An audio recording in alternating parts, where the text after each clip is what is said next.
আসসালামু আলাইকুম বন্ধুরা, আজকে তোমাদের সাথে আমি আমার মিডল টার্মের দ্বিতীয় ক্লাসটা শেয়ার করব। যারা আমার প্রথম ক্লাসটি করেছো তারা অবশ্যই এই ক্লাসের অঙ্কটি বুঝতে পারবে। তাহলে দেখো, প্রথমে আমি আজকেও দুটি অঙ্ক নিয়ে নিয়েছি। সেটা হলো, প্রথমটি হলো 2a square minus 5a minus 12 এবং দ্বিতীয়টি হলো m square minus 11m plus 28।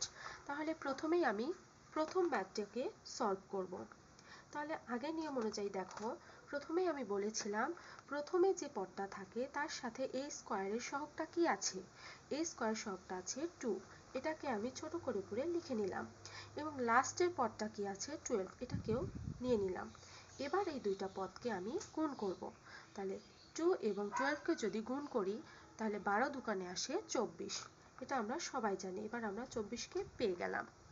এবার দেখো, এমন দুইটা সংখ্যা আমার নিতে হবে যে দুইটা সংখ্যা গুণ করার মাধ্যমে আমি 24 পাবো এবং যোগ বা বিয়োগ করলে এই মাঝখানে যে -5 আছে এই 5টাকে আমরা পাবো। তাহলে দেখো, 24 এমন দুটো সংখ্যা বের করো যাতে গুণ করার মাধ্যমে 24 আসে এবং যোগ বা বিয়োগ করলে 5 আসে।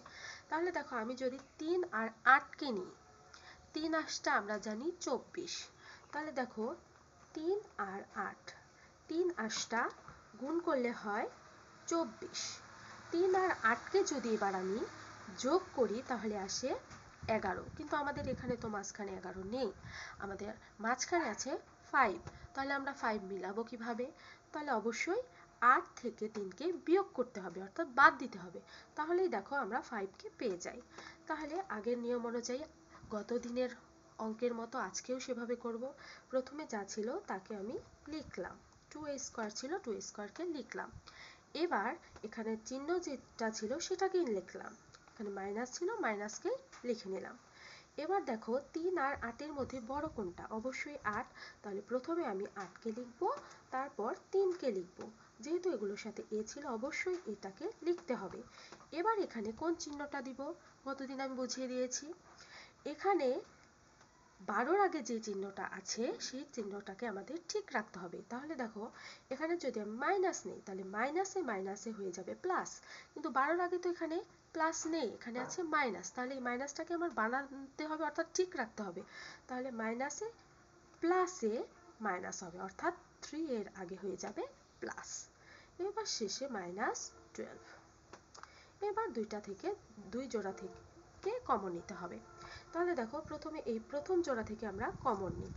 তাহলে এইটুকু অংশ থেকে আমরা কি কমন নিতে পারি? 2a কমন নিতে পারি। এখানে হয়ে যাবে a -4, 2a স্কোয়ার মাইনাস 4 দুগুণে 8a। এবার দেখো, প্লাসে প্লাস, এখানে যে চিহ্নটা আছে সেটাকেই লিখবো প্লাস। এখান থেকে আমরা কি কমন নিতে পারি? এখানে তো 12-র সাথে কোনো a নেই, তার মানে একে আমরা কমন নিতে পারবো না, তার মানে শুধু 3 কমন যাবে। তাহলে 3 কমন নিলে এখানে চলে আসে a, আর প্লাসে মাইনাসে মাইনাস, আর 12কে 3 দ্বারা ভাগ করলে হয় 4, 3 4 12। এবার দেখো, এখানেও a -4, এখানেও a -4 মিলে গেল।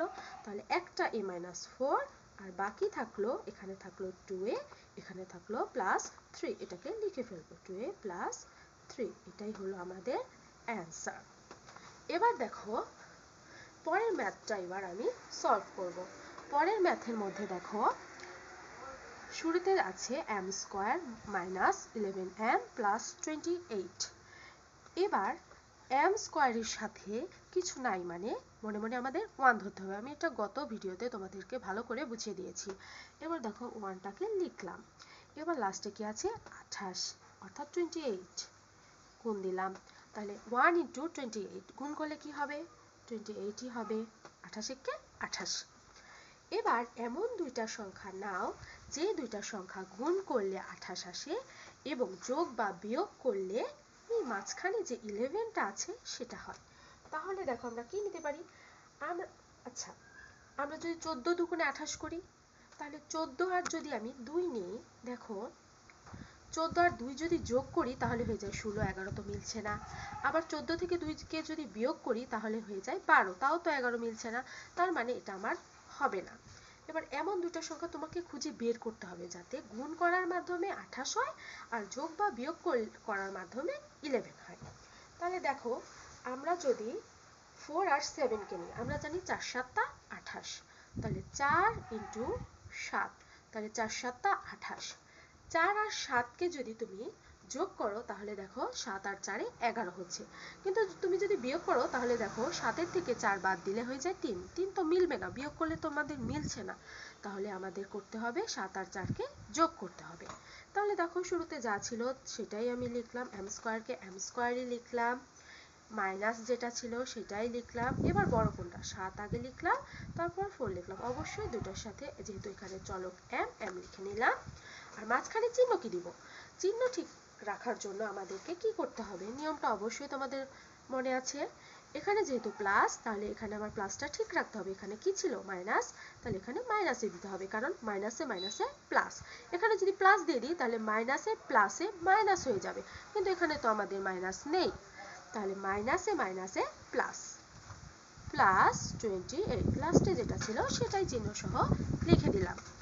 এবার দুইটা থেকে আমরা কমন নিব, কমন নেওয়ার ক্ষেত্রে দেখো এখান থেকে কি কমন যায়, শুধু m কমন যায়, তাহলে m মাইনাস 7, আর এখান থেকে কি কমন যায়, এখান থেকে আমরা মাইনাস 4 কমন নিতে পারি, তাহলে এখানে থাকলো m, আর চিহ্নটা কি হয়ে যাবে, যেহেতু ব্র্যাকেটের আগে চিহ্ন মাইনাস তার মানে ভিতরে চিহ্নটা চেঞ্জ হয়ে যাবে, তাহলে এখানে হয়ে যাবে মাইনাস, মাইনাসে মাইনাসে প্লাস, আর এখানে হবে 7, 4 7 28, তাহলে ব্র্যাকেট আবার যদি তুলে দিই তাহলে দেখো আগেরটাই ফিরে আসছে, তাহলে মাইনাস 4m মাইনাসে মাইনাসে প্লাস 4 7 28, এবার এখানে পেয়ে গেলাম m মাইনাস 7, m মাইনাস 7, দুইটা থেকে একটা নিয়ে নিলাম m মাইনাস 7, আর এখানে বাকি থাকলো কি, এখানে পড়ে রইলো m, আর এখানে পড়ে রইলো মাইনাস 4, এটাকে লিখে দাও, তাহলে আমাদের ম্যাথ সলভ। আজকে তোমাদেরকে আমি সহজভাবে মিডল টার্মের দ্বিতীয় পর্বটি বুঝিয়ে দিলাম, যারা আমার প্রথম পর্বটি দেখোনি তারা অবশ্যই প্রথম পর্বটি দেখে তারপর এই পর্বটি দেখে মিডল টার্মটা শিখে নেবে। এর পরের ক্লাসে আমি আবার তোমাদেরকে মিডল টার্মের সাথে আরেকটি পর্ব নিয়ে আলোচনা করব, সেটা হলো কিভাবে ক্যালকুলেটরের মাধ্যমে মিডল টার্মটা করা যায়।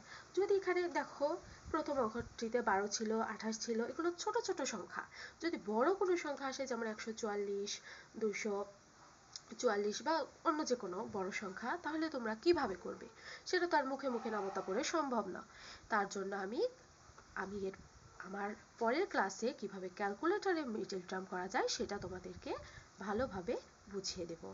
ধন্যবাদ সবাইকে।